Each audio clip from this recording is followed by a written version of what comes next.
How much, what number do you think it spat out? It's got to be 10 times it, I bet. If more than that, probably, isn't it? 20 times it, something like that. The number there it spat out was 180,000. Yeah. Well, we know men take their own life in construction, and it might be of a level that it happen every day. You know, I always remember Steve saying to me, you ask someone in the corridor if they're okay, stop. Yeah. Stop and ask them. Don't walk past and go, you okay? You notice maybe they're not. Yeah. I just want to check you're all right, you're okay. I think, and that, I sort of listened to him saying this, and what a basic thing. And welcome to a Padded Cell special podcast today. I am joined in the Padded Cell gym for a very special skip podcast by Steve Kerslake. Good morning, Steve. Good morning. How are you? Yeah. Very well, very well. You're going to have some trouble keeping up watching me with this, aren't you? A bit weird. How many podcasts you done like this, Steve? It's a first, I'll give you that one. Yeah, it might be. No, listen, we're here to, so Steve and myself have got together. It's been a long time coming, right, Steve? Yeah, it has. Yeah, a few years, so, really. A few years we spoke, so I think we first spoke maybe with Andy. Maybe Andy will come along next time. Andy. Yeah. And we can maybe do something like that. It's been, I think the first conversation took place, me, you and Andy. Yeah. And I think it was what can we do? What can we put together to try and have some conversations about construction? Yep. And yeah, for sure. And here we are, 3-4 years later, I think, maybe even longer. It's crazy. Time has absolutely flown. Yeah. And so Steve, so In the Straight Jacket is a podcast that exists here at the Padded Cell, and it's all about enabling conversations that talk about our skills, our professionalisms, what we have to do in life to live and to earn our money. Yep. But at the same time as that, what we need to do to look after ourselves. Yep. So the Padded Cell is, split into 3 areas. Yep. We're sitting in the body balance area, upstairs is the mind area, and then we've got the studio for the soul. Yep. And the idea of that is that holistically people can look after themselves in any way they can by nourishing one or all 3 of those. But I think we've had, already great conversation this morning about construction. Where are you with it all at the moment, Steve? What's your thoughts on things? How do you see it? There seems to be a bit of positivity going around.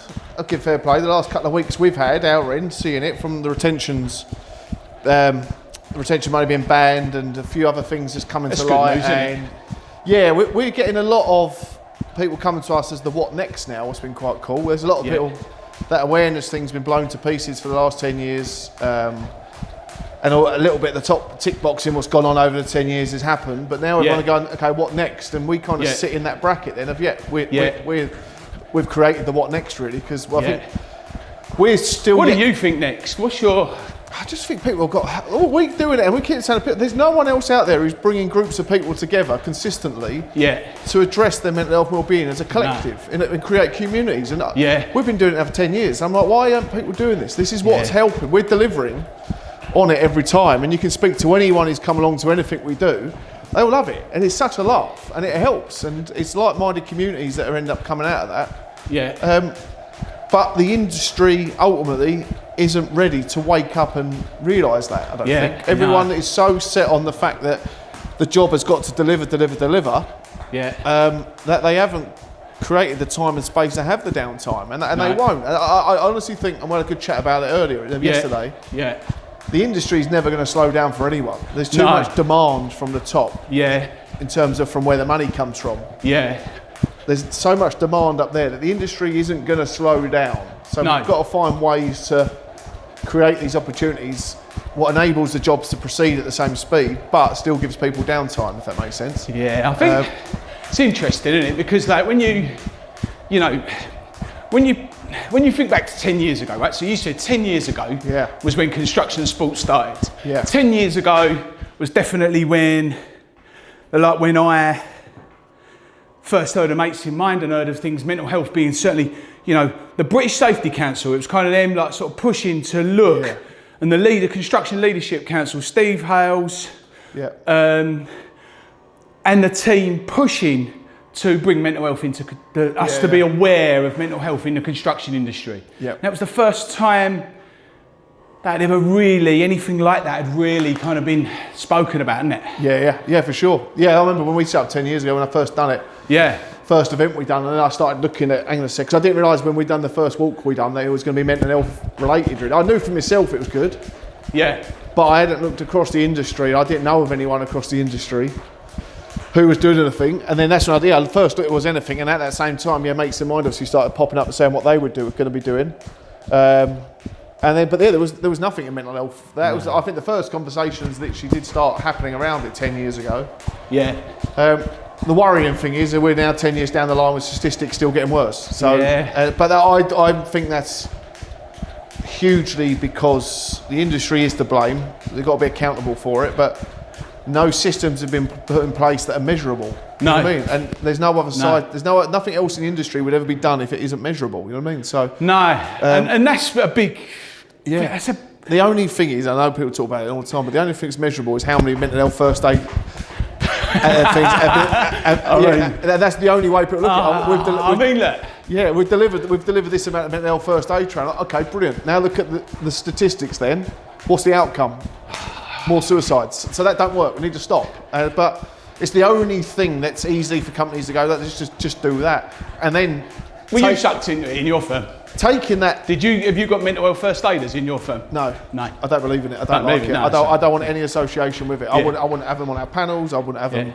no disrespect. I'm sure they're all nice people, and there's a lot of people that come to work. I know some really good people in there. Yeah, and there is. But we've been approached by far too many cowboys out there to do it because they've done a 1 week course, and now they want to.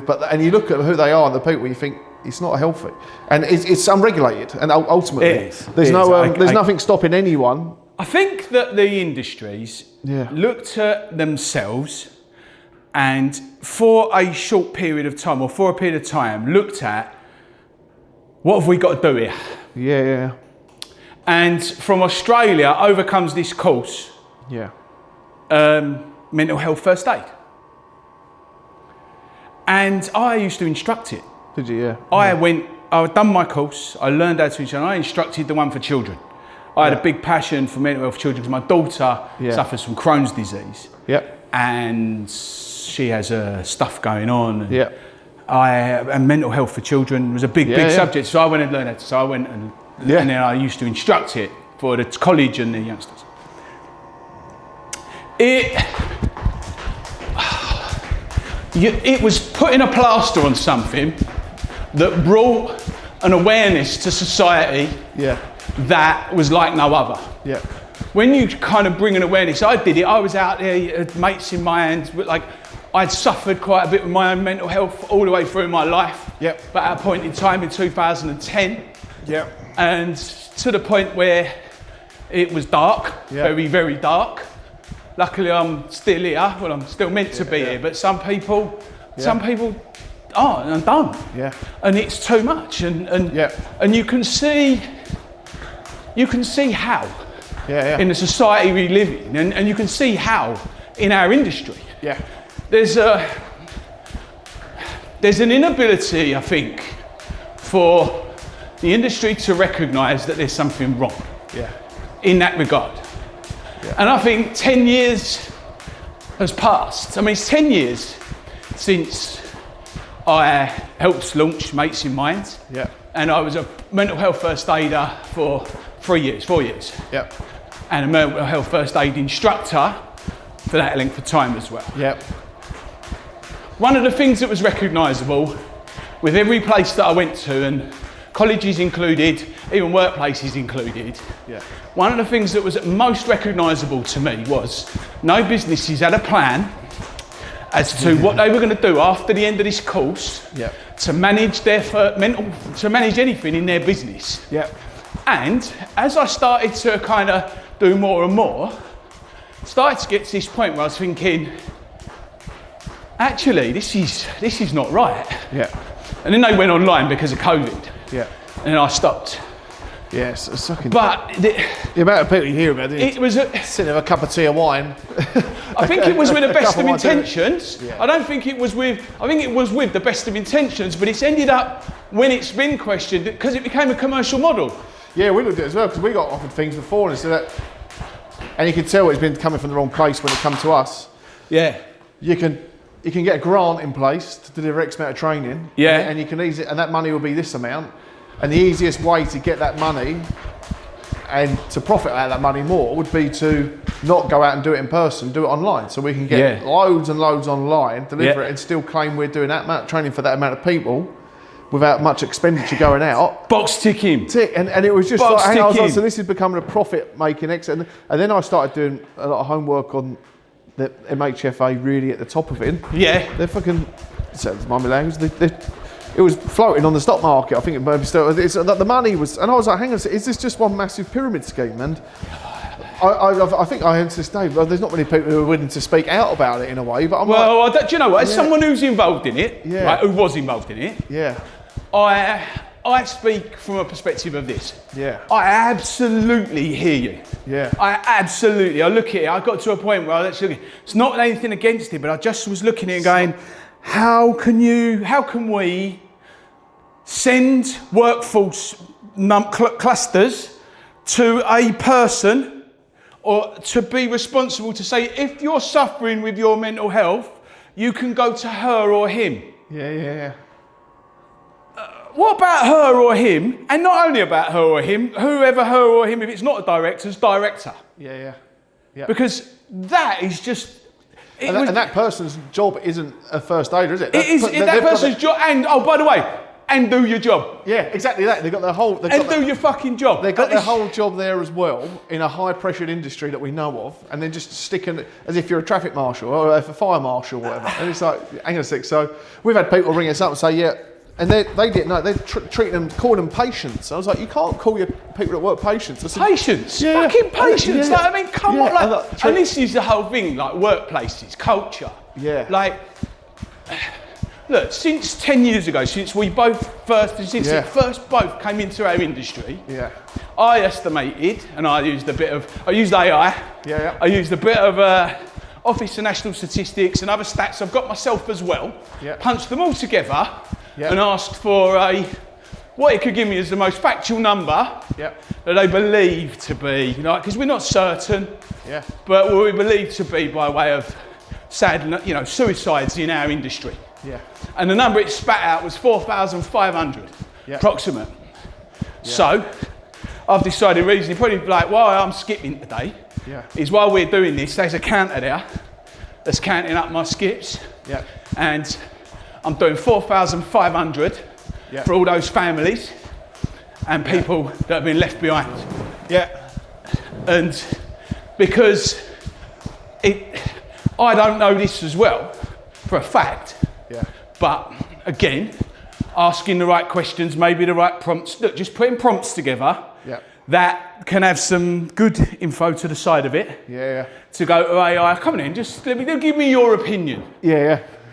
And I asked with some facts and some stats next to it and some bits known and some references to different sources. How many people do we think, men, sorry ladies, but men, how that attempted to take their own life. And I'm sorry if this is dark, this does go deep, but attempted to take their own life but didn't succeed. How much? What number do you think it spat out? It's got to be 10 times it, I bet. If more than that, probably, isn't it? 20 times it, something like that, 2, 4. I mean, I don't know, but the number that it spat out was 180,000. Yeah. So we talk about two men. I don't believe in saying anything that we don't know as 100% fact. So the 2 men every day thing is just, I think, so bandied around these days.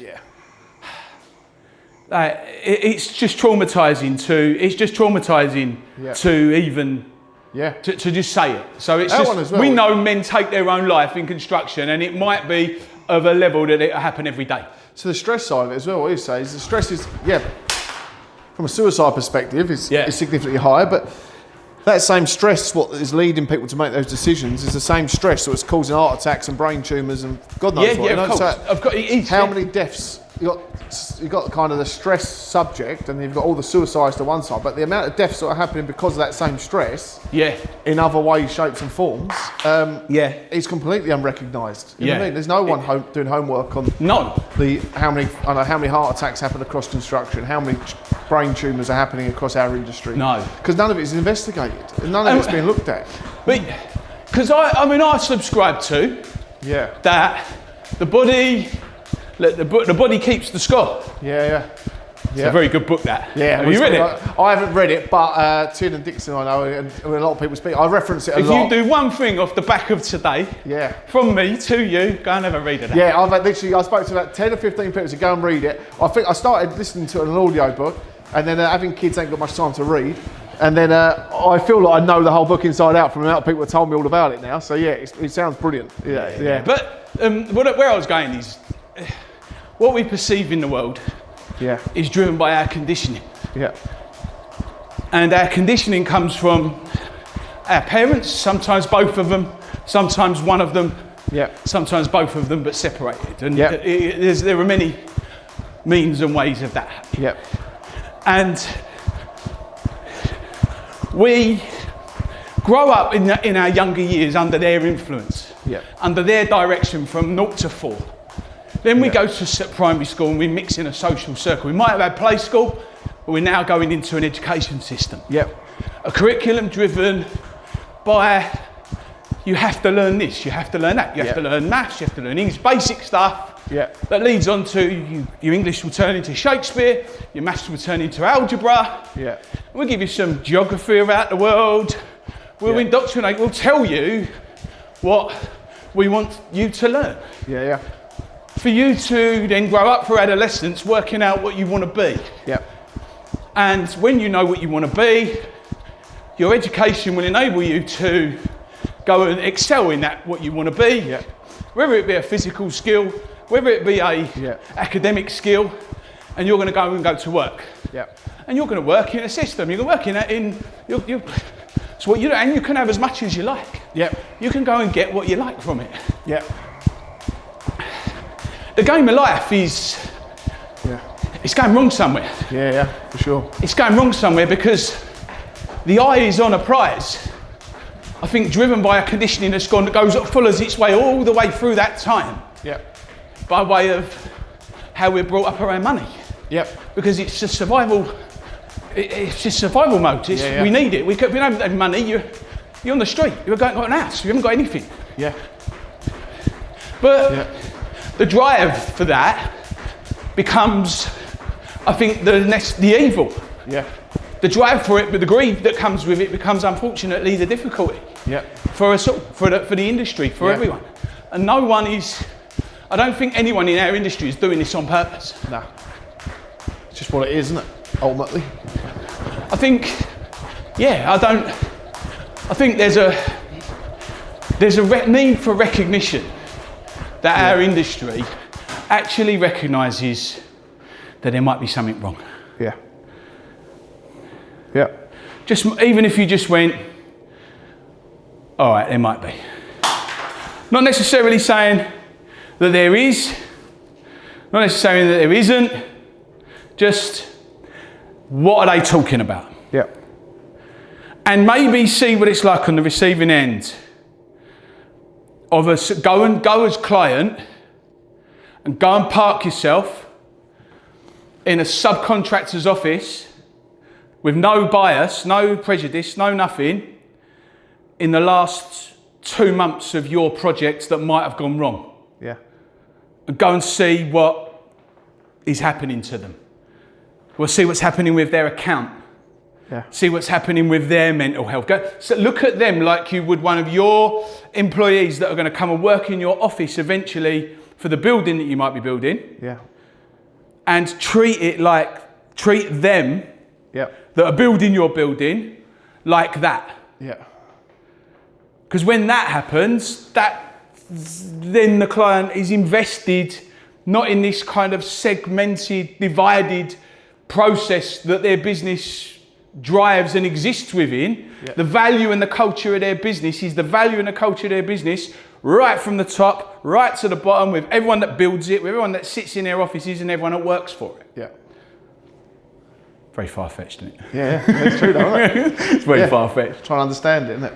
It's like, how can a client, that's really kind of, I think, far-fetched for the world, for where we're going. I can't ever sit, but we have got to do better, I think. We're getting to a point where drawings can be put into a computer and AI can spit out a price. Yeah. And the price is going to be the price, is going to be the price. It's then going to boil down to, and how much margin does that one want versus how much margin does that one want? I think that as well, especially when you look at an industry that works on such tight margins, the industry needs to get behind the AI to just free up some space, doesn't it? Because it stops all this race to the bottom nonsense. Yeah. The price is just going to be what the price is. Companies are going to start to realise they don't need all the overheads they've got with the amount of people they've got working for them. And that's the true cost of a job. Yeah, like exactly. Because that's what we're missing, right? How many job titles are, I know for us it's about supporting the workers and stuff, but how many actual job titles are being filled by non-productive workers in a way, isn't it? And I think AI is going to clean that out a little bit, and I think it could freshen the industry up. People are going to realise I need to start performing, really. I think it could get the best out of everyone, really. I think it could, from a creative way, people are going to know, right, I need to deliver. Yeah. And the people that aren't will get found out in a way, but yeah, the stress side of it is it's not stopping or slowing down anytime soon, that's for sure. Because what do you think is the biggest stressor? Like, from what you see and where you go round, what do you see as the number one thing that stands out to you the most? Well, one of the two things was the payment procedures and stuff. And I know, like we say, the retention stuff is going to change that effectively, apparently.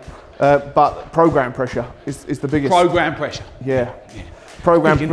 The program pressure just is. I know lots of people, and I speak to people, and no disrespect, people come all the time and go, oh, it's working away from home, it's the long hours, it's the cold, it's the wet weather, and it's all this. But I'm like, yeah, that's at the ground level, but all that is because of something else. And if you go all the way back, everyone is down working on programs that are unrealistic, unachievable. The start date always gets pushed back, but the end date stays the same. The program pressure for us is probably the main root cause we can see on all of it, even from the clients not understanding in a way, and the clients pushing that on their client, the main contractor. And if the program pressure stuff could actually be brought into being realistic, then that governs everything. You know what I mean? Everyone is on this program pressure, and that's what gets squeezed. That's what makes everyone have to push, put more people on the job. That's what causes problems. That's what causes injuries on site. Because it's like that, what I was saying earlier about that kind of get more men on site attitude suddenly comes out, doesn't it? Yeah, it's because of program. Everything goes back to the way well-being and the support of the workforce isn't built into the programs. Yeah. So they have to try and fluff it up around it to do whatever they can without interrupting that. For God's sake, don't help the workers if it's going to interrupt the program. Like, program is key for everything, because that's where the money comes, that's where the money's driven. So, but do the people at the very top understand that? No. Do they understand that things have got to change? So if you break it down from the top. Yeah. So like, I want to build a building. Yeah. Right? I don't want to mention any names. Yeah. I want to build a building, and it's going to be 7 stories in central London. Yep. And it's going to be I'm going to be a big global corporate organisation. Yep. I'm going to appoint a board director to be responsible to report back to the whole board on how our building is going. Yeah. And now you're at that board director level. What's his first move, do you think? How long? Project manager? Yeah. Project architect, project manager, someone to manage a project. I reckon. I think that'd be reasonable, wouldn't it? Yeah. Right? And that will need to be a client project manager, like won't mention any names, but maybe a big house that might hold all. It might hold a project manager. Yep. It might hold a design team. It might hold an architect. It might hold everything. Yep. Or sometimes you'll get a client maybe that might want to split that up. Yeah. Like divide that up. Yeah. So their job. So now I'm that client, and you're the project manager, and I'm sitting there going to you, okay, first thing I need, I've got to report back to the board, is how much is my building going to cost? Yeah. Can you give me a stage 1 concept Yeah. Budget that we're going to follow all the way through the stages to build this building.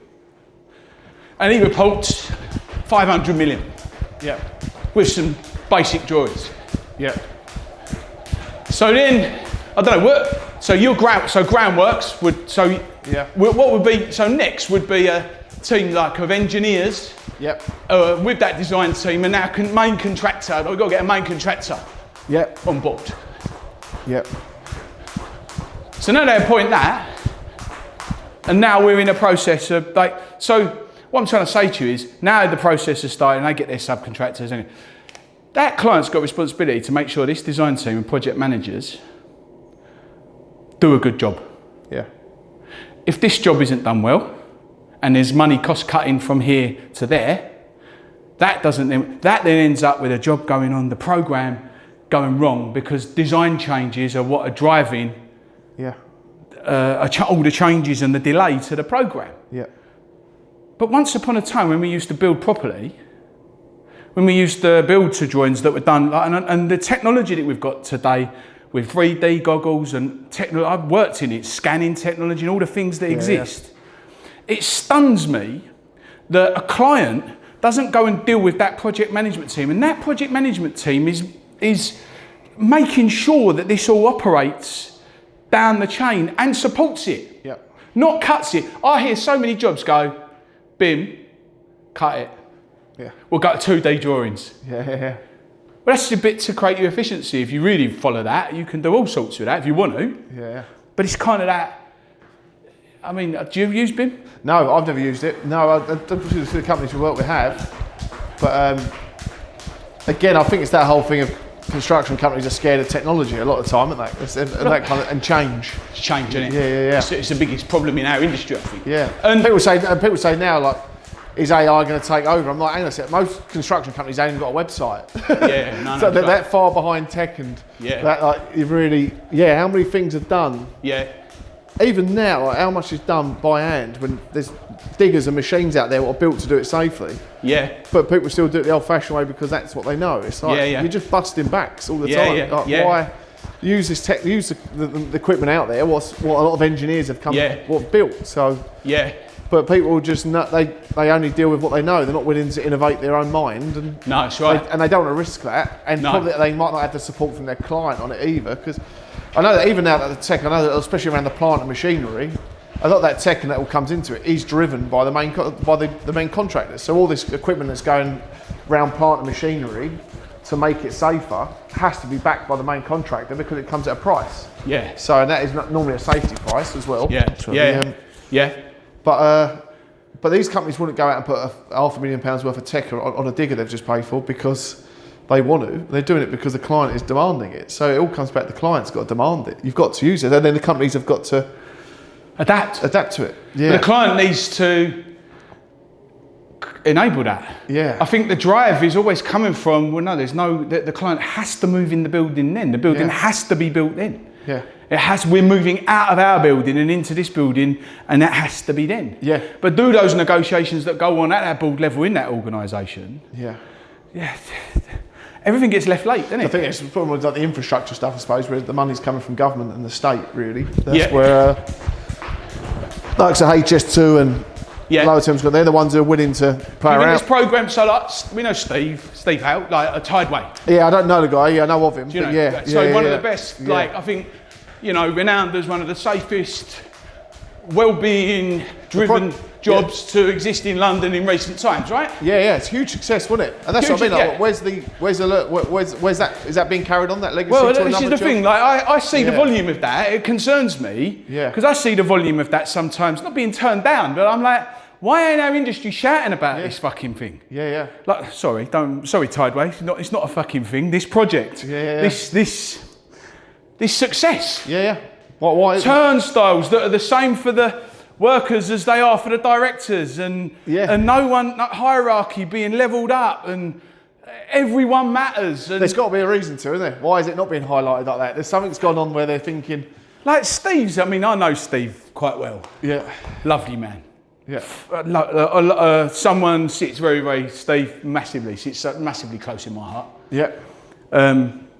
for a number of reasons. Like just been there to offer talk. I was, you know, he's really, really good guy. And there was the first one of the I met at when I spoke at the Mates in Mind charity opening. He was there then, and still I saw him not so long ago. Yeah. But he was at the helm of that, driving that. Yeah. And so was the chairman. I forgot his name's gone out of my head. Can't think of his name when I've put that in. Yeah. Sorry. And but that drive to want to help their people, anyone who works on that site, to us, you know, I always remember Steve saying to me, you ask someone in the corridor if they're okay, stop. Yeah. Stop and ask them. Don't walk past and go, you okay? That's not it. That's not it. Like if you're asking someone if they're okay, like if you're you notice maybe they're not. Yeah. Just stop. Yeah.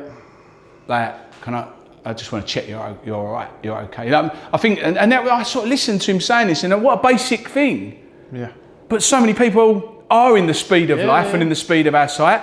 Yeah. Are you okay? You're okay? You're good? You're good? Right, okay, come on, right. We've got to get this done, we've got to get that. And and the person who's doing that ain't even meaning it. They're not even, they're under pressure because of program. Yep. Yeah, exactly. Program, it comes back to it. Everything, but it'd be interesting to see why hasn't that legacy of what was done there. A lot of this stuff, the legacy projects, it's like Stratford in a way, like the Westfield, isn't it? And the Olympics. Yeah. It's all about a legacy or sport and how we can move that on. And they go, where is that legacy? What is it then? Come on, because I know the local community there ain't happy with it. Well, it all got kind of, I mean, the interesting thing is with that, I mean, I wrote a little something a long time ago, and it's out. There's some people have got a copy of it. It's called An Ethical Construction. Okay, and I mentioned the 2012 Olympics. Yeah. Because you kind of look at it and you go, that was, I know there were companies, the nature of the industry would have done certain things to certain companies and things would have happened. It was just, the nature of our industry is what it is now, and it was what it was in 2012, and it's what we're all talking about now to try and do something about. Yeah. But generally, the speed in which it got done, the amount of jobs it created, what the end result was, what the world saw. Yeah. I think that's one of the biggest fucking successes in our industry, right? Yeah, 100%, yeah. How you say? Where is it? Industry just can't market anything, can it? It's like it's in the past. That's a big thing with our culture, though, isn't it? It's like the job's done now, on to the next. And it goes back to there's no one actually in control of this industry from an organisation at the top that is in touch with everyone, promoting it and marketing it in the right way that's going to help everybody at every level and promote our industry to the youngsters, isn't it? Yeah. Imagine the documentaries that could be made about how we built the Olympics and what we delivered as industry workers to the world. On that, for Usain Bolt to come in and break the world record there, he did as well, didn't I think? It's massive. There's so many stories untold within that. And the industry's not terrified doing it, the industry's so far fragmented that the people, there's no one there doing it. There should be someone there pulling it all together going, hang on a sec, we need to fund a marketing campaign to promote the head out of industry to show everyone what it's all about. We haven't got to create anything different because we're all doing it, haven't we? So do you think the Thames Tideway, Crossrail, Tunnon, you're literally knitting underneath London. There was one or two. I saw one documentary. It was a 3-part series, I think, on Crossrail. It was brilliant, so interesting, even to people I know who are not in construction. But we ain't doing any of that anymore. Like none of that's being promoted. Like the likes of Fred Mills and what he's doing. He's B1M. He's good man. I've never met him. I've followed him for years because I used to have a bin business. But look at So look at that. He is ultimately showing that there's a huge market of interest with people who want to watch this stuff.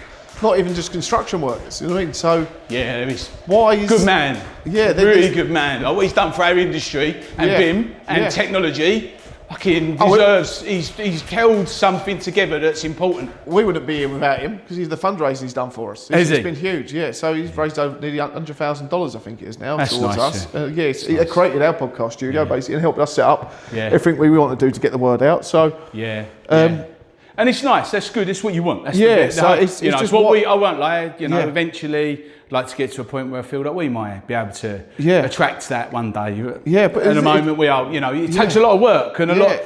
There's some good people in our industry, though, right? Yeah, and that's it. It's why it's not being lifted up and created. I always look at the analogy with Red Bull and what Red Bull do, like as a marketing side of it. Everyone, what they do in terms of extreme sports and the high energy.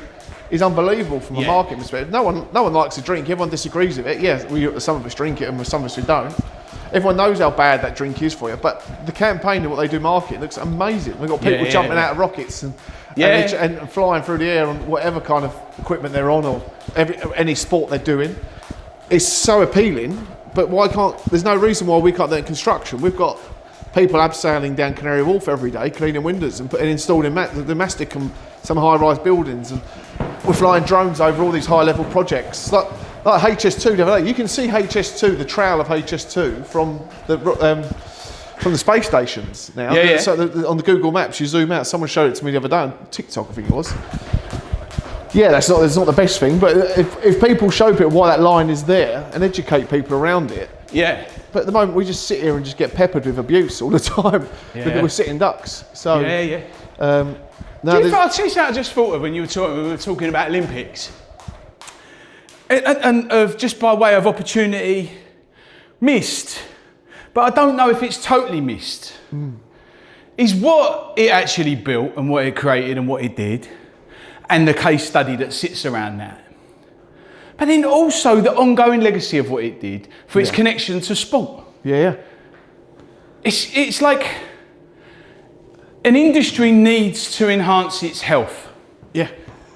We know that by improving the body, you will release an element of it, whether it be a walk, whether it be fucking standing here with a skipping rope, you will enhance your endorphin release. Which has a positive impact on your serotonin and on your mind, on your how you feel. But it's only when you get back to it, or you do it, or you make an effort to do it, that you realise it's worth making an effort for. Especially when you get stuck in, when people can get stuck in a rut, right? Yeah, for sure. Yeah, it's madness. So. Yeah, there's so many connections there, isn't there? And nothing can happen without construction. You know what I mean? That's right. We're the only thing that really carried on properly through COVID. Well, one of the only industries that still pushed on. I've never been. This was one of the busiest periods I've ever worked in. There wasn't a day out of work through COVID because we were critical workers working on the road doing concrete repairs on bridges and stuff like that. So we were in demand. And a lot of people look at the negatives of COVID, but I'm like, for us, it was just positives, unfortunately. I know that isn't for everyone, and there were some real dark times, but Christ, there was opportunities everywhere. But who's promoting that? Who's the industry's so fragmented. Who do you think, so like with the kind of, we've got 45,003 kind of on the horizon. We've got this kind of legacy of existence of mental health first aid in the industry. We've got the charities. We've got construction sport. We've got padded cell. We've got all sorts going on. What's the next? What do we think's the next move? Like, what's the consensus of the next move? We got. For me, I'll tell you mine, and then maybe you say yours. For me, it's just acknowledge that this might not be right. That this might be wrong. And then from there, what do you think? It's all just so fragmented, isn't it? That's the thing, it is. There's so many people that are doing so many great things, but none of it's aligned with each other in a way that it's being brought together to be. There's never going to be one silver bullet, is there? There's only going to be an industry that decides to. Yeah, there's not, but there's something in terms of actually coming together and, again, you've got the standards and the 45,003 stuff, and I get that, but what good is that below tier 2? Like, those guys don't know that stuff. They're doing everything they can just to get the guys to the job on the day. You know what I mean? Let alone, like, the standards are great up top and they look good, but are they really? Unless it becomes a health and safety executive kind of framework and legislation gets in place from a mental health perspective. I mean, that's a biggie, isn't it, for me? I mean, I wrote something on Jenny's LinkedIn post, a petition that she put on. I think give it a sign up. And basically, you know, if there was a scaffold that was on a building site and its leg was faulty, and there were people using it all up and down the country, and its leg had a fault on it, that meant it collapsed. The health and safety executive would ban that product, like from being used. It would be banned. It would not able to be used in the industry. and there will be another requirement needed. Or I'll give you an example, stilts. Yeah. Once upon a time, men used to be able to walk around on stilts on a building site, and it was deemed that that's too dangerous. Yep. So they got banned from site. Yep. What is there from a health and safety executive perspective that they can do to have the equivalent of that for particular behaviour or particular ways or particular things that go on by way of the environment on a construction site? I think it's too much for I think it's too much for a health and safety executive to take on. Yeah. So if they can't take it on, there's only one other thing that it can be about, and that's the decision to not do it. Yeah.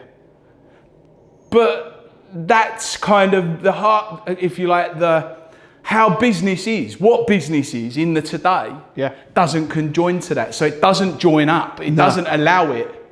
So there's a heightened level of survival mode because of wars and because of everything we've got going on in a time when it's the hardest it's ever been in our industry. Yeah. And I kind of can't help but think that the Construction Leadership Council contracts, there's a new clause in the 2024 contract that is mandatory for collaboration, whereas before it used to be an option. Gotcha. Yeah.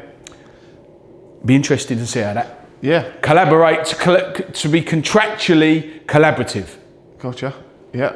Whatever that means. I can say, do you know what I got any idea? Yeah. But that's it. In my head, that same thing. If there's an accident on site, a piece of equipment's faulty, you'd investigate that equipment, and you'd get an answer to it, and you'd take that risk away, and you'd bring something else in. Yeah.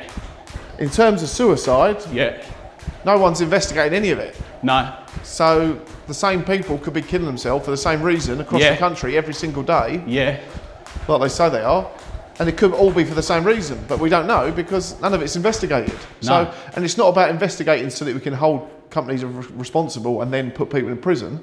It's about investigating it so we can create a framework what companies can be supported for. You know what I mean? There's no framework out there because everything comes from legislation, doesn't it, with the framework stuff. The standards are they what they are, but anyone knows the standard stuff. All we've got to do is, I just got sent something the other day, consider a construction scheme, what they do to get 45 out of 45. But it's so irrelevant, like the way that you score these points to meet this criteria. It's just like, what you're doing with the local community, we invite them in once a month for a walk around. And that was the answer. And they score from that. I'm like, okay, that's brilliant. What does that, it's just... Tick boxing. Yeah, it's crazy. I'm like, it's back round to it, isn't it? It's kind of like who is actually evidencing that they are doing something in the world of mental health and reporting on it week in, week out? We're bringing something together now. What's going to do? Oh, yeah? Yeah, do it. I'm really looking forward to it, actually. We've got a few meetings next week to do it, to show.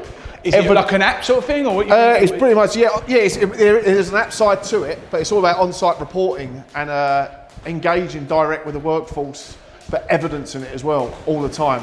And it is based on reporting procedures, photography and videography based stuff as well. So it's all... So is it based on it? Did you have to input to it?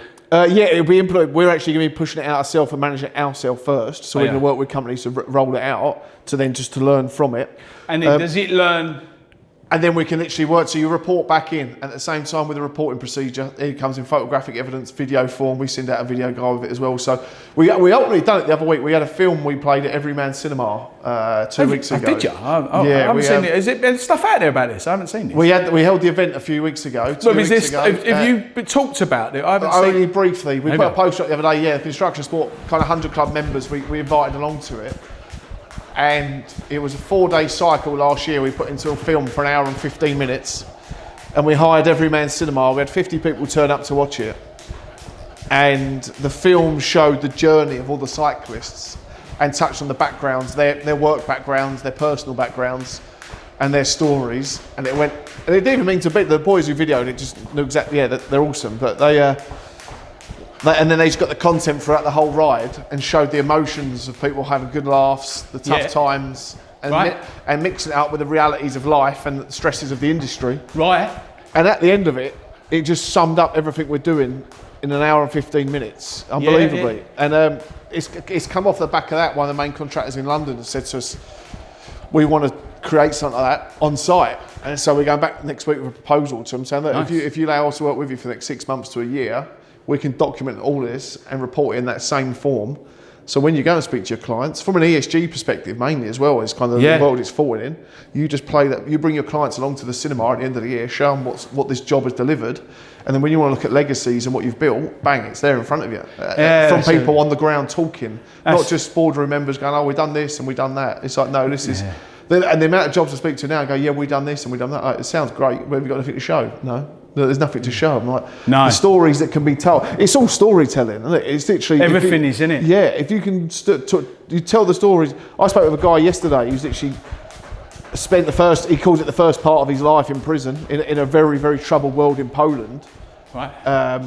And he was a nasty man. Right. And now he's reborn again. He's found religion in a way to find and guide him. And what he's doing now is incredible with supporting people. But I'm like, the story behind it is unbelievable. And people buy people, don't they? Yeah, they do. We need to do that. And on these projects, they're terrified. A lot of these projects are terrified of for Christ's sake, don't get the stories out of these guys on the ground, because they'll talk the truth on what's going on in this job. I'm like, hang on a sec. These people on the ground are more passionate about this industry than you are. Absolutely. And it's it's just fragmented. It's so fragmented. Yeah. But they're the ones delivering though. They're the ones doing like we're really disjointed from the delivery, like that client cycle that I'm just talking about. I spoke to my business partner this morning on the groundwork side. I said, how are you getting on this job? He's actually working on his own, helping manage a project at the moment. He's subbing out to another firm and helping them. And he said he's got staff coming on site in the morning who have been asleep all night. I've been at work through the night and now double shifting. But they only work till 2 o'clock in the afternoon, so they've got a shorter shift in the day. He said, but they're still double shifting. They're all loving the money. And he said he's got to pull rank because he's got to tell them, as soon as one of those crashes on the way to work, he was responsible. He knew about it. You know what I mean? I'm like, you're responsible if something goes wrong. And he said that these companies are earning, shed those out of it and putting everyone at risk.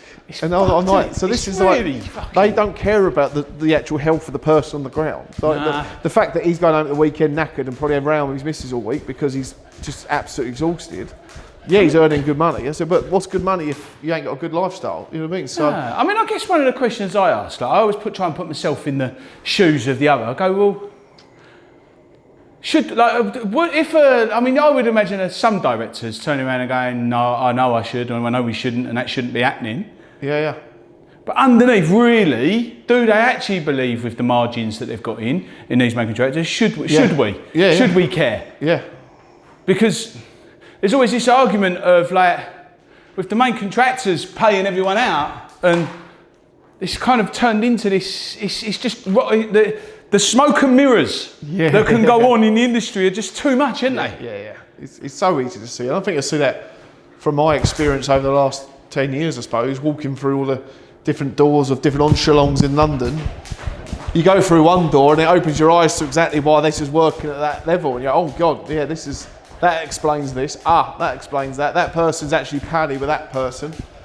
That makes sense. You see him like relation, but it's all based on relationships. It is, yeah. And I don't think the industry's wrong for that. No, 100% not. Because relationships get shit done. Yeah, relationships get shit done. Relationships build trust in people. Correct. I get that. So that's the right thing. That's how it should be. Yeah. But then, should it not be? Why is it? You know, why do I know of directors at really high level? Yeah. That have to be perceived or seen to distance themselves from relationships. Yeah. Because they've become friends maybe on a journey through an industry of how it used to be, and now there's kind of this... Well, I was working with Costain years back. A lot of eyes on it, as you say. A lot of it, it's like now, especially for the anti-corruption stuff, people aren't allowed to do anything with anyone in the supply chain in any way, shape or form. And it's in breach of contract if they do, their job's at stake. And we held a golf day last year for a main contractor in the UK construction industry, one of the biggest out there. And it was for them and their whole supply chain, but they just weren't allowed to put their badge on it or highlight anything online. But then we go online and we look at these companies and how they all act responsibly. I'm like, just say who it is, just what it is. You know what I mean? They've come to me. It's crazy. And I was like, so this isn't that. Just put it down as this person's golf day, because we can't be seen to be doing it because all our supply chain are here. I'm like, I honestly think there's nothing wrong with the golf day and doing it that way, because it helps, it builds everyone's rapport, people reflect the business side of it, and that's how it operates at that level.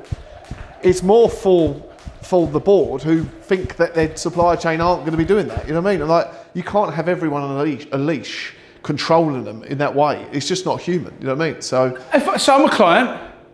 Yeah. And I sit down with my board and I go, I think we should build this building differently.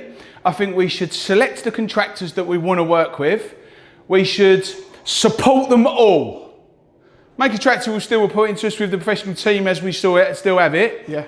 Our responsibility is to single source, not competitively tender, to choose our contractors and go, right, are you capable of delivering this job? Yes, I am, because I've got a relationship with them. Right, tell me how, tell me why, tell me when, tell me what. How do you need our support? What's the risks? Yeah. You can risk analyse the whole business insurance for a business, but we can't risk analyse what building a job is going to do to be able to, and then support it. Yeah. Because when that happens, this goes away. And that same thing also, so you're asking the top brass on these projects to operate a job and deliver a job with multiple people in a supply chain, but you're also saying they're not allowed to have any relationship with them apart from just whip. Yeah, so like, it's just inhumane. It's just not the way humans act. So it's so ridiculous, because you look at it and you go, actually, no, I want to influence my relationship where I went to uni with that guy, and I'm now 30 years down the line with him, and I'm the chief operation officer, and he's one of my contractors. Yeah. I want to influence that relationship in a positive way. Yeah. Because of the 30 years we go back there, and yes, we know it's contractual. Yes, we know contracts are contracts, but I know we've got a business relationship and we'll look after each other. Yeah. Why is that frowned upon? Yeah. Because that's actually something that's really important. Yeah, they'd rather you have someone in the company who you don't know, don't understand, don't have no trust in place. Fair. Yeah. Fair. Yeah. Fair. What? Fair. Yeah. So. Fair. Yeah. So it's as if sorry, it doesn't. I should have. We have to cut that bit. But it's literally just like that doesn't go on, and it's just like, look at the PPE scandal in the government. You know what I mean? It's just like, don't tell us it doesn't go on. Yeah. It's ridiculous. But then you kind of look at it and you go, well, where are we going? Yeah. So where are we going with it? So maybe, all right, we're not going. It's not going to go fair. Yeah.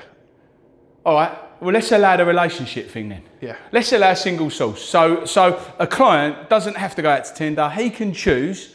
I'm coming to London. I'm building this building, and I'm choosing. I'm going to interview 3 main contractors, and those main contractors, part of their KPIs to us, is single sourcing everything.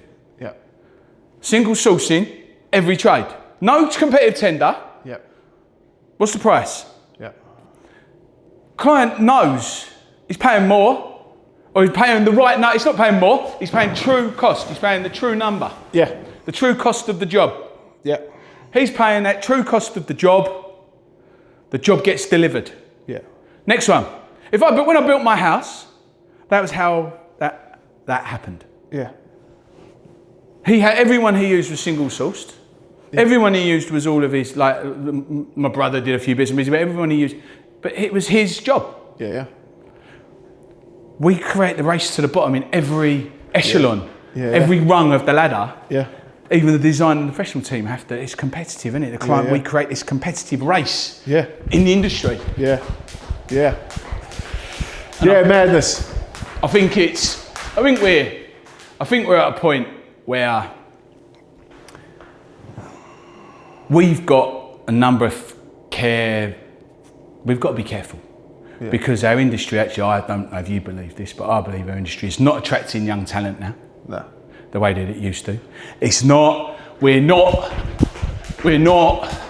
doing what we need to do by way of looking at our culture for that young talent, even if we can attract it. Yeah. And now we're in this space of the old guard is needed to give the experience to that young guard, but are leaving the industry in kind of No, it's completely screwed. You only have to look at the performance of CITB at the moment to understand that there's serious. Yeah, what's going on in there? I'm not deep-rooted issues in the way that whole system works. Right. Systemic problems. But so I've seen that they've stopped some funding recently. They've stopped funding. They've cut parts. I don't understand it completely. My head getting around that is there's a load of funding been put out, was cut last year twice, and then now it's been completely pulled from under the things they've got. Like the wage bill alone at CITB, 50 million quid a year on wages. A wage bill. And then the amount they actually put back into the industry in terms of supporting is nowhere near that. And you only have to look at the behaviours of some of it. We had a lady on the podcast there, Jane Cruikshank, whose story is incredible. Her experiences. And then there's multiple people out there with multiple different reasons. And the businesses now that are suffering at the training businesses are suffering because that funding's been pulled. You wonder why there's mental health issues in construction. You can see it there and then. You know what I mean? It's like the way they are running and the way they're behaving within their own entity is so wrong. Yeah. And it's been allowed to happen. Yeah, of course. They're looking at combining it now. There's something in place to bring it together with the ECITB, Engineering Construction Industry Training Board. So is it 1% still?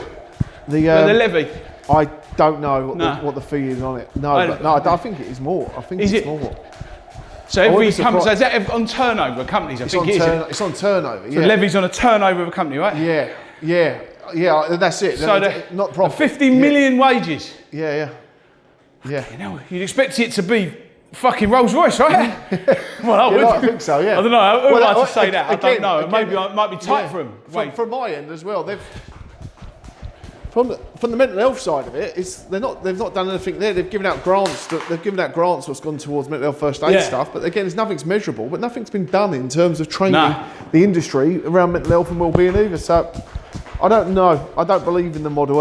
I think from an executive board system there, it sounds like it's just got to be changed. Right? You need someone in. You need someone to come into any of these big leadership councils or organisations. Someone to come in who can just grab hold of it and like a leader in general, really get someone who the industry can believe in and trust, and who can identify or who can be seen to understand the pressures at the bottom, isn't it? It's all top tier heavy, isn't it? Tier 1 heavy. Everything is. And there's no empathy or sympathy out there for the SMEs. Well, there's nothing. There's no one for them to go to. That's why they're all on their own, and that's why we're an industry that's got so many companies collapsing every year, and unfortunately so many suicides. But yeah. There we go. It's I don't know, like I think I'm out. I think so that is 4,500. Is it here? While we've been talking. Yeah. So hold on. Yeah. That should be. So this is under 4,537. The batteries on this. Thinking of it's serious. Look, it's a serious thing. Yeah. Like suicide devastates. Yeah, so many. I think it's 100. I think it's 100 in a circle. I think that's what they say. I always say it spreads worse than COVID, sort of thing. It does. Welcome back to part 2. Now, not skipping, sitting in the Crush Studio. Welcome into the Crush Studio, Steve. Yeah, thank you for. It's been nice to have you, Steve. Yeah, cheers for having us. It's a bit unusual, just standing there watching some geezer prancing around. That's cool. No, but it's get up and getting out. I'm not going to sit still indoors. So, no, definitely not. And nice to do it to mean something. Yeah, like for us to chat about what we're talking about. Yeah, and for it to have a meaning. To have a bit of meaning to it, and you know, all of those families that we've just been talking about just now, and which it was kind of interesting subject, isn't it? What would it? We were just talking about what it would be like. What it would be like if for our industry to take a look at itself and to create a environment that meant that people going home to their families were going home happy. Yeah. I'm not saying everyone doesn't go home. It makes it sound so fucking morbid. But it's not. Taking the stress home. Yeah. I suppose if you looked again, like I say, touched on the divorce side, if you went through the whole industry and looked at the statistics around that, you know what I mean, and people who are in the industry have come from potentially broken homes and that, and there's good sides and bad sides to everything, but of course there's a lot of responsibility what falls on the shoulders of construction, doesn't it? Really, it does. Doesn't it? I mean, how big is it in our economy? It's massive, isn't it? It's like it's a big. Let's have a little look. So what do we have? So you look at like, well, mate, mine this morning speaking, and he said that. He said, Steve, I'm on a job at the moment. I've been enjoying work for the last 3 years. He said, but this job we're on at the moment, he said, I'm not depressed. He said, but I genuinely I'm not interested in waking up in the morning to go to work. And he's how many people are like that? Yeah, and these are people, passionate people who are good at their job. Yeah. I actually had that with a few of the main contracting jobs. I went on one over in Reading just before on the back of COVID, and I realised then I just want to go to work, sit on a digger or work with a digger, and just crack on. And then being a foreman and then working with the logistics of concrete lorries coming in and out and managing steel coming in and out, it was brilliant. And when that machine's moving and all systems are go and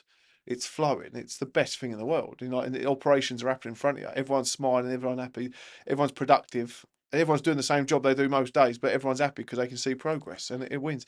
But when you get them people come in and put 5 pence into their 5 pence in it and cause issues, and then or people call systems aren't right, or then they try and take the mick and put more pressure on you, then that's when accidents happen anyway. But you hit the morale of people. It's like you the classic one. You put 10 curbs in, and then someone comes in and changes where the curb should be.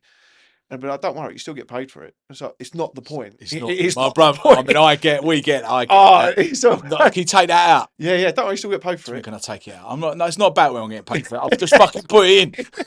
That's the huge one. But that is just the reason why I was just like getting involved with that level of projects where so many eyes are on it all the time, and everyone's decisions. No one's made a decision, but everyone wants to tell everyone that they know what the decision is, and no one actually wants to take accountability for it. No, it disheartens everyone. And then last year we were on a walk in London. Yeah, and a mate of mine rang me up. This was a Thursday. Steve, are you around? I said, I need a hand. I said, no. I said, well, what's up? He said, I needed someone on a digger. He said, you can drive one, can't you? I said, yeah, well. He said, it's actually at my house. I've got a big extension going on. I said, yeah. He said, I've got a digger here, and I've got concrete coming Monday. The only thing I haven't got is a digger driver. I was like, that's kind of, you're going to need that. He would help me out with it. He said, I thought I could do it. He said, but I didn't realise how complicated it is driving a digger. And I was like, yeah, it's all a knack, and I'm not the best in the world, but I'll deliver. And I went, okay, no worries. And I went round to him. I said to him that tomorrow morning I've got a clear Friday, but I've got to be. It was my little girl's Christmas. What's it called? Christmas nativity was on. I said, I'm not missing that, but I'll come to you in the morning. I've got 3 hours on Saturday, Friday. I said, I tell you what, because Christmas is coming, you can give me a little bit of cash. Friday, and then I said, you're going to give me a lot of cash. And he was excited. I said, Friday morning, Saturday morning, Sunday morning, I'll come and get it done for you. I'll do 3 hours each of them. I'll be over at 7:30 and I'll be gone at whatever time, 10 o'clock-ish, I'll be out there. But I'll just do those. He said, if you can get it done, that'd be amazing. And I sat on the digger on my own, and I wasn't at a high-level HSC job where we've got to put everything on. I had my headphones on me. Yeah. I put a podcast on, and I just listened to nothing. Yeah. And just plodded along on the sticks. And I loved it. And I thought, I wish I could be content and earn a figure that I was content with, and just do that for a living. It'd be amazing. But it's amazing, isn't it? Because you were, and a little bit like what I've been doing downstairs, like subconsciously, like you skip. Oh, well, I'm skipping. But what I'm saying is, your subconscious has taken over. Yeah. You're in autopilot. Yeah. You're away, but you're doing what you love. Yeah. And I think we don't learn our trades because we hate it. Yeah. We learn our trades because actually we gravitated towards whatever it was, and we love it. Develop a passion for it. Passion for it. Like, you've got passion for and you're sitting there on it and you're doing it. And I've done a bit of steel window fixing when I first finished school, and then I helped out a mate who was a chippy, I helped out Sparky, and then along the way I helped out plasterers, ceiling fixers, plaster to dry lining.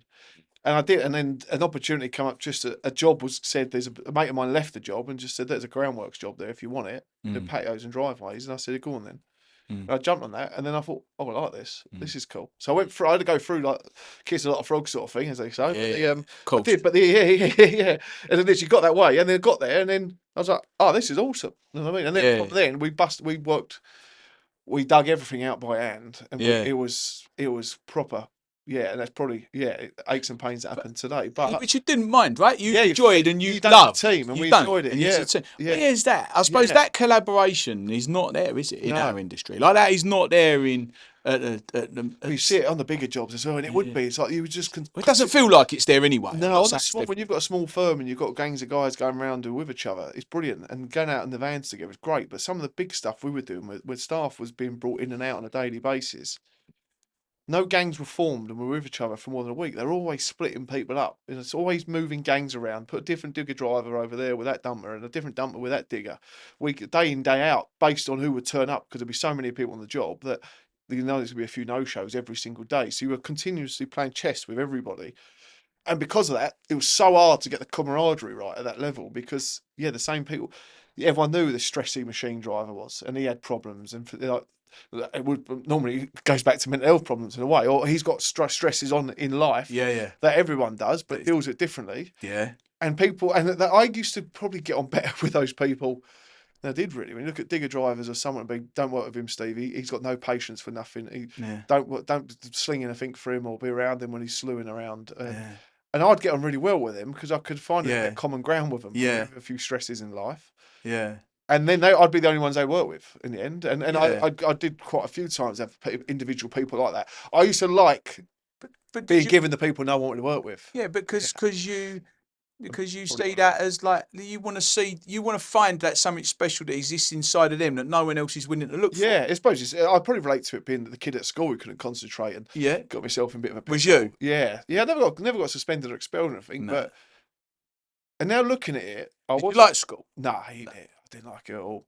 I like the social side of it. I had a great laugh with my mates and played a lot of rugby at school. And PE was great. My PE teacher, Mr. Sullivan, was amazing. Yeah. And what he done, and Mr. McManus, who's passed on. There's a few teachers there who played a huge part in today, basically, I think. But I didn't like school. No, non-academic. No.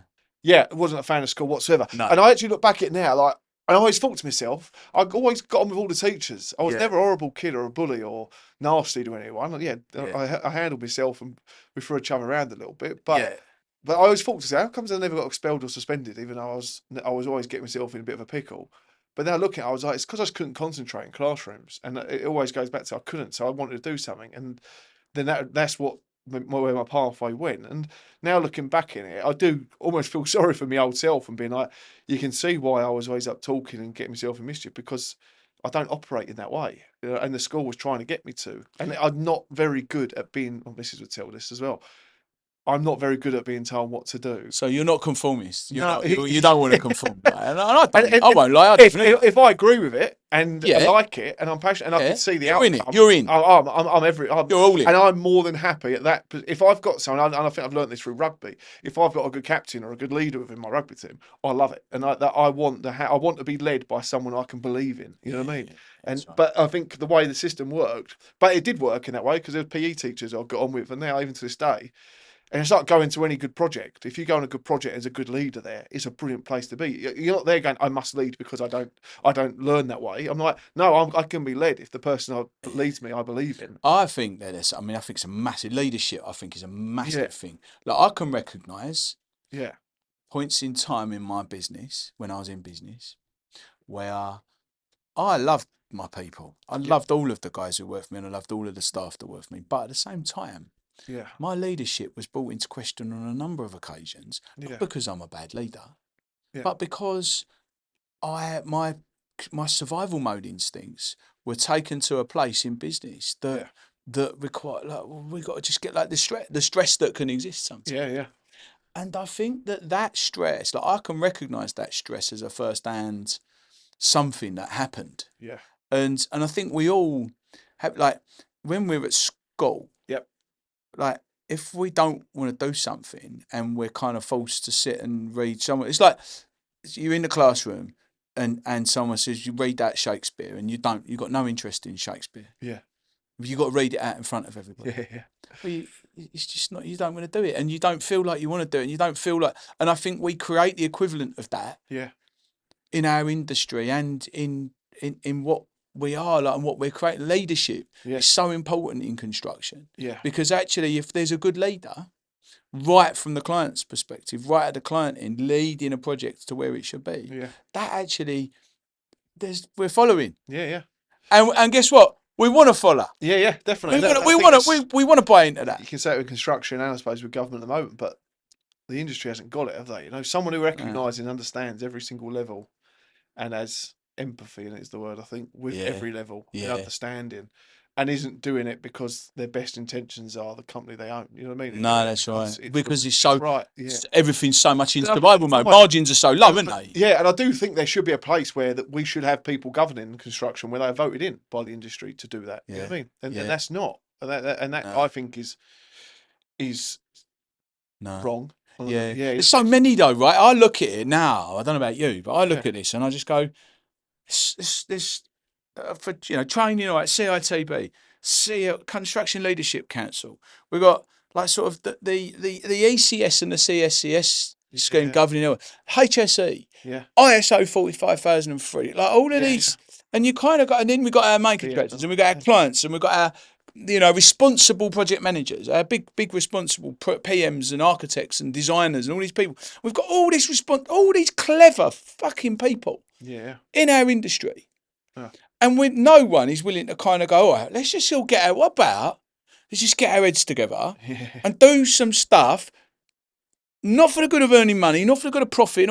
Yes, we all know we need to earn that. We all need to earn a fucking profit. Yeah, and that will come as well with it, won't it? You know what I mean? It just comes. It comes with it. Yeah. But what about we do what's right for our industry? We do what's right to have that leader of that someone you want to follow, that PE teacher that you'll never forget. Right on our jobs that we're just and we're working collaboratively. Yes, there's going to be shouting. Yes, the wrong fucking stills are going to get ordered. Yes, someone's going to put the wrong size tray in. Yes, fucking dry lining walls are going to go up because guess what? It's full of human beings, and they make mistakes. It's just what's going to happen. And yes, it can cost money, and yes, insurance companies. We try not to. Yeah. We don't want to make mistakes, do we? We don't want to get things wrong, but people do. Yeah. Yeah. That's where you learn, isn't it? Yeah, exactly. I think, look, it's been brilliant having you in here today. I'm mindful of your time and off to your next. Where are you off to now? Down the London Gateway. London Gateway. Yeah, not too far. Nice. It's been brilliant having you in today, and it's been brilliant to kind of start a conversation that I think has got. I honestly believe, I'll come down to your studios. Yeah, come down. I believe that there's this conversation that can take place between us for hours and hours and hours of everything that goes on in our industry and where we're at. Yeah, I think that it's a tough nut to crack. Yeah, it's a big tanker to turn. Yeah, I think from all of our perspectives, there's a recognition that it's not just, well, you're wrong and we're right. It's nothing to do with that. Yeah, it's all to do with. Actually, we're all wrong. Yeah. Because we're all we're all in it. Yeah. We're not the victim and you're not the perpetrator, and it's the same the other way around. It's nothing to do with that. It's all to do with, well, okay, let's recognise that there's something might be not right. Yeah. Let's just recognise that. Yeah. And then let's go from there. Let's move forward. Construction Leadership Council, CITB's, Mates in Mind, all the charities, all the everything. Let's move forward and go, all right. Once upon a time, we've got to quickly finish on this. Yeah. Years and years and years ago, when you were an apprentice or when you were young or when you were on sites. Yeah. There was health and safety and there was everything now. But it was banter and it was enjoyment, right? Yeah. Yeah. I had such a laugh. Yeah. In my apprenticeship. Yeah. My boss would pull up next to dishes and I'd get out and not know they were there and fall down them. And I know there was things that went on. I had my trousers ripped off me in Shepherd's Bush once because I was holding them. And they're only like tracksuit bottoms. One of the lads, I was on a scaffold tower. Yeah. And he put his hand through in the hole of my trouser, pulled it, and the whole leg come off. And I'm in the middle of Shepherd's Bush. A White City, it was just the road. And I had no trousers. I'd go to the charity shop and buy some trousers. So I'd get on the tube otherwise. I thought I'd walk in this place with like one leg hanging out. Yeah. So. But you wanted to go work, right? Yeah, it was awesome. I wanted to go work. I wanted to go work with Ian and Jeff and Cliffy and Keith and all my friends. I wanted to go work with them because we worked hard. Yeah. We worked like a team. Yeah. And we got through shit. Yeah. We really, really hit it hard and we got through it. And then we went up for each other. It comes with it, doesn't it? The camaraderie builds. It does. Everyone's got each other's back then, It does. And I don't know how free flowing that is these days. That's my question. That was where I was getting to with it. Is maybe there's opportunity through some leadership to bring that sort of fun. Yeah. It is, yes, it is serious. Yes, we know it is serious. There's a lot that can happen on a construction site. You can't take the piss out of that. And you can't be complacent with it. Yeah. But having some teamwork, having some certain values on a site, I think for the whole site. Yeah. there's more that we can do, I think, to create a better environment. Yeah, definitely. Yeah, the industry needs it, that's for sure. But great, yeah, a bit of strong leadership and create some nice environments. It's been nice to be part of it. Yeah, mate, absolutely. And that was a very special episode of In the Straight Jacket. Really, really pleased to have you on, Steve. No, thanks for having us. Really appreciate it. Steve, see you soon. Take care.